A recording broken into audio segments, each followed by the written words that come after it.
Hi everyone, I'm Mike Mixon from Keyboardamerica.com and .co here in Lewis Beach, Delaware, and I'm here to clear up any questions you have about what to order in portable digital pianos and digital pianos.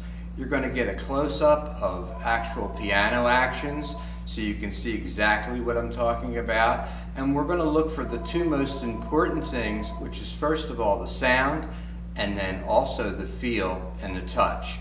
So let's take a quick look at a real piano to see what a piano action really is.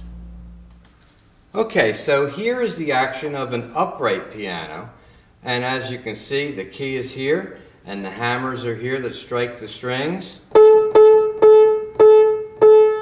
Let's get a little bit closer look at that real quick, and here's a close-up.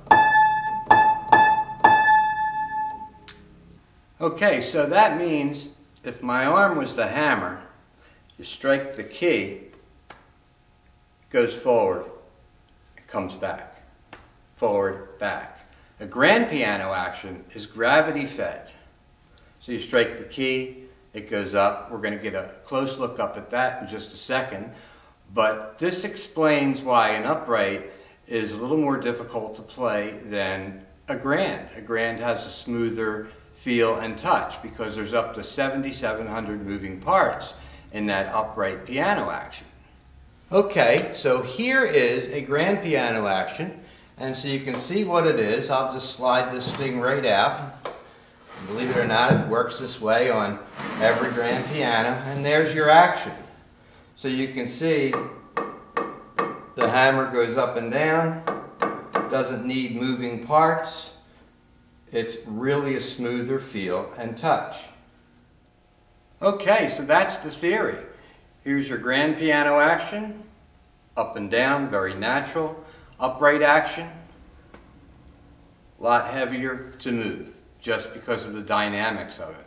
So we're covering the touch of the piano right now, and there's one other thing that there's a difference on an upright and a grand, and I'll show you what that is real quick.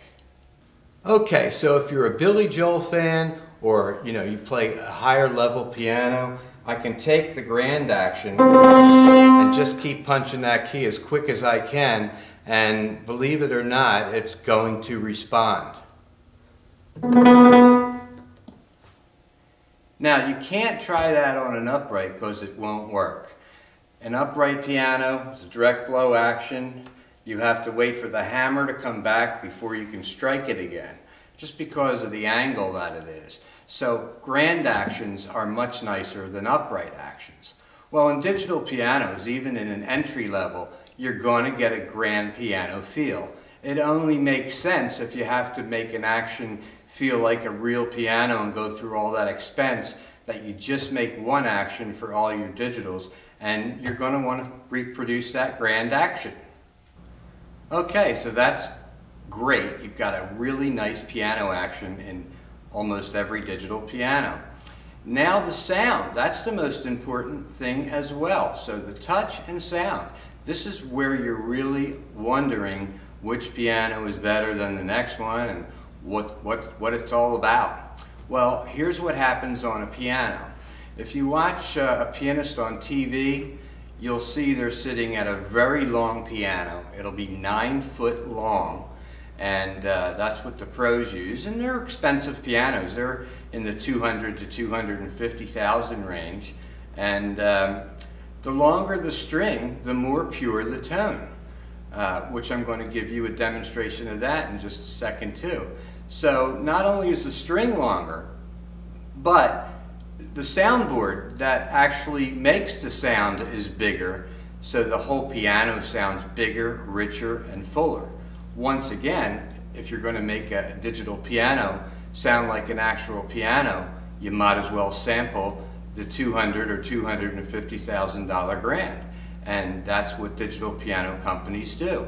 And even in the digitals that you buy today, there's multiple pianos, so you can also make it sound like an upright or another piano if you want to.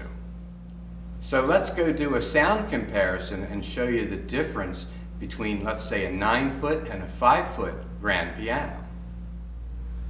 Okay, so here is a 7 foot concert grand piano.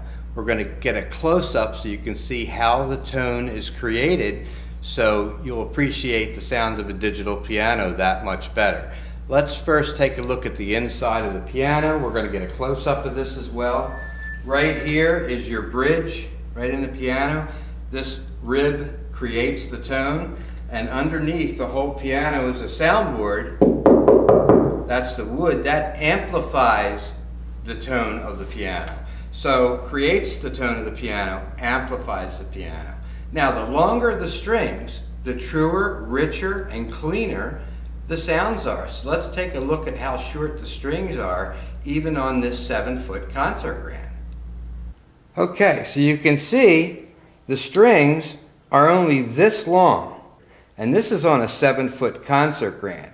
Most pianos sound pretty good through the middle, but it's the lower notes and the upper notes that really make the difference. If you look at a 5-foot grand instead of the 7-foot grand, the strings may be only this long, and in some uprights even less than this, and you don't get a lot of tone out of any of these upper notes when you're not buying a bigger, taller, or longer piano.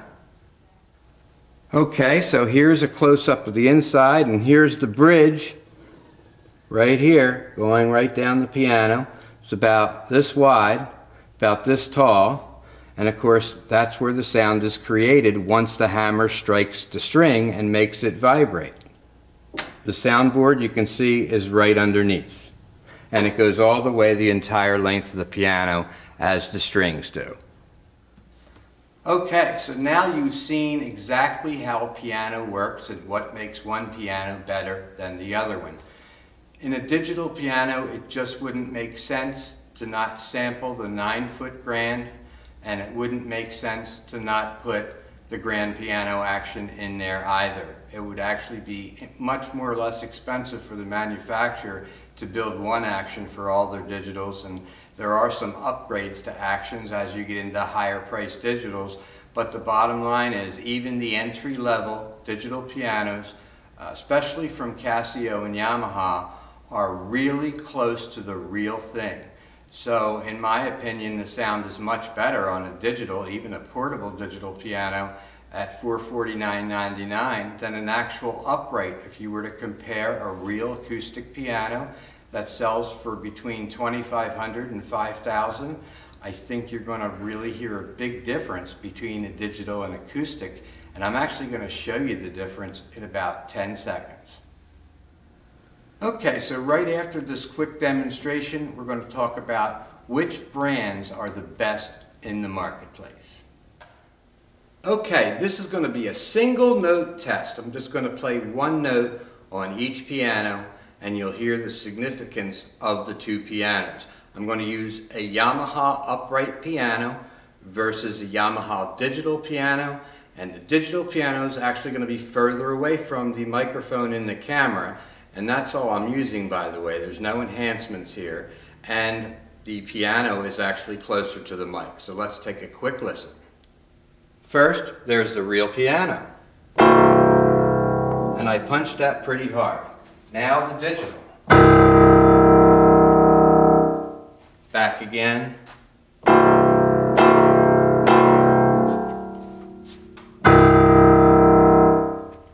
First the regular piano.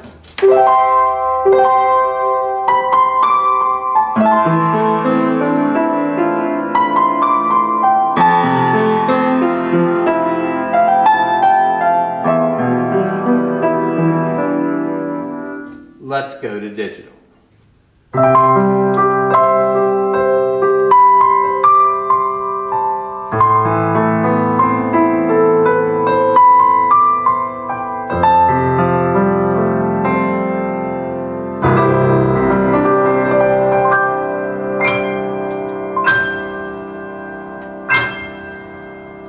You would never get that tone out of anything but a 9-foot concert grand. Okay, I hope you really enjoyed that. On our website, you can see YouTube videos on each model so you can compare sound. And I recorded it the same way I recorded here, right from the camcorder itself. No enhanced microphones or anything like that. and you'll really enjoy a digital piano, whether it's entry level or not. And there are some reasons to buy real pianos for beginners, but the majority of you out there want to just get started and have your children start piano lessons that's affordable. And that's what digital pianos have made it affordable. So let's talk about the brands now. We've been selling online for close to 15 years, and there's two big companies out there that we pretty much, it's all we sell online is Casio and Yamaha. The reason we sell those two brands is, quite frankly, they will last you decades with no service. They're very indestructible. Both companies spend a lot of money on research and development that other smaller companies just don't have. We've literally never had a return on a portable digital piano or a digital piano that we've sold online. And we've sold a lot of Casio and a lot of Yamaha. You know, there is some opinions to the two different samples, but it would be like that if you were buying a regular piano, because every regular piano sounds different from the next one.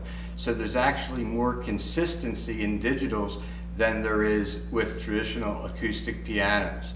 So those two brands are the most trusted two brands, and I can sell them day in and day out and never have to worry about having a defective product, because that's very, very rare as well with those two brands. They've just been around the longest and they do the best job. So I hope you enjoyed this video, and if you have any questions at all, visit our website. You can see all the models from entry level on up, and also any questions you might have, you can just call me, 1-800-280-MIKE. The number will be on your screen there, and also the link to our website. So I hope this helped clear up some things about digital pianos and pianos. This is Mike Mixon from Keyboardamerica.com in Lewis, Delaware, saying have a great day and start playing.